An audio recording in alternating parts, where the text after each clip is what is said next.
Given Liverpool's recent performances and our recent results, I think I'll be forgiven for thinking that yesterday might have been a bit more of a struggle for us than it actually ended up being. I felt that overall our performance was better than it's been for a while. I was very impressed with Japhet Tanganga. I thought he played really, really well, and we have talked about him previously on different videos. I understand there may have been some kind of contract issue, and maybe what's been keeping him out of the reckoning. But I understand that's been resolved. Now I might be wrong, but that is something that I've heard just yesterday actually.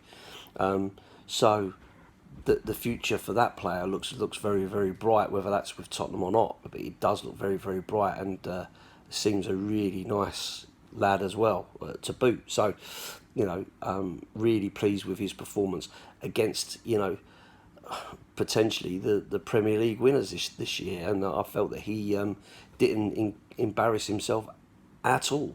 I felt he was really, really good. So fair play to him. I also felt that Lucas Moura worked really, really hard yesterday.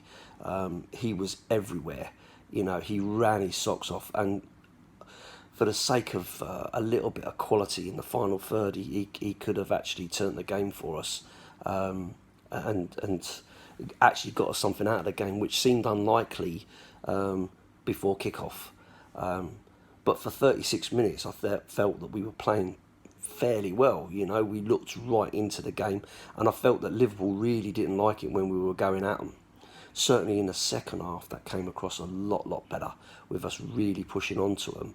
And it brought out some of those little niggles and little challenges that unfortunately they did get away with, but challenges that you wouldn't have wouldn't not have expected to get yellow cards or potentially even a sending off. I think Andy Robertson, I thought, was really lucky to stay on the pitch. To be fair, I felt his challenge on Tanganga was dangerous and out of control. He'd lost the ball, he'd lost control of the ball, and he dived in. I'm not saying he intended to injure the player or and he may be trying to win the ball back, but actually he was out of control of his body as he dived in. And for me, that could quite easily have been a red card. Following on from that, actually, he fouled. I'm pretty sure it was Alderweireld in the centre circle where he kind of tripped him over. Both of those were ignored by VAR, and both of those were missed by the referee, which was a little bit disappointing. And there were a couple of other, opportunities and times where that come across. I think there was one where Virgil van Dijk held a player back who might have been Moura actually, held a player back as he was coming through, and kind of got away with it. And sometimes those things happen when you're top of the league. Sometimes things go your way, and it certainly seems like that's the situation for Liverpool at the moment. But you can sit there and say, yeah, I'm a biased Tottenham fan, and I am biased. I am going to see it my team's way.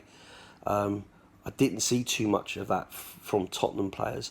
I think there might have been, but I'm right at the other end, but there might have been a situation where Lamela tried to buy a penalty, which is a little bit embarrassing if that was the case. But apart from that, I don't think there was anything niggly or nasty from our point of view. I did feel it was kind of coming the other way, and was basically ignored.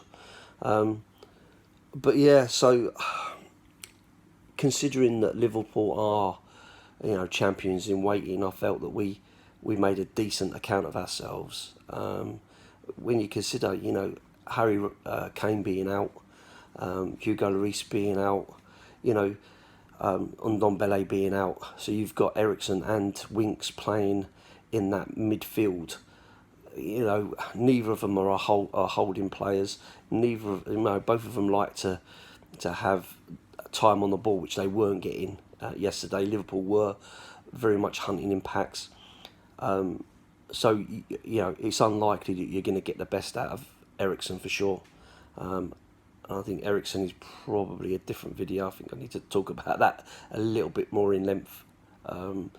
But for me, I think my only disappointment was that Lo Celso and Lamela didn't get on a little bit early. I think if they were on at half time, if not starting, there may have been that little bit more impetus. I thought Lo Celso looked really sharp when he came on, and for, you know, right at the end there, you know, you kind of praying that that was going to go in and we were going to salvage something out of that game, because I did feel that we deserved something. I'm not saying that we deserved to win it, but maybe a draw out of that might have been a fair result for us. But it wasn't to be. It wasn't to be. So all in all, is it embarrassing to be happy with that performance, even though it's a loss? I don't think so. I think given the poor performances, and let's be honest, Southampton was such a dreadful performance that I wasn't expecting this kind of performance yesterday. But I guess the thing that probably helped us a little bit was the fact that in this game, it's probably the first game that we've really been seen as the underdogs, and I think that probably helped us because all the pressure was on Liverpool. But they come through it in the end, as they generally do.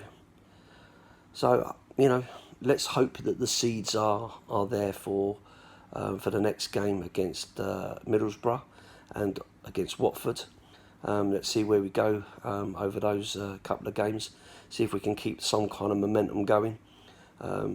Certainly, Tanganga's got to have staked a good claim to be within that team, in and around it anyway, if nothing else. And maybe the future is looking a little bit brighter than it was on Friday.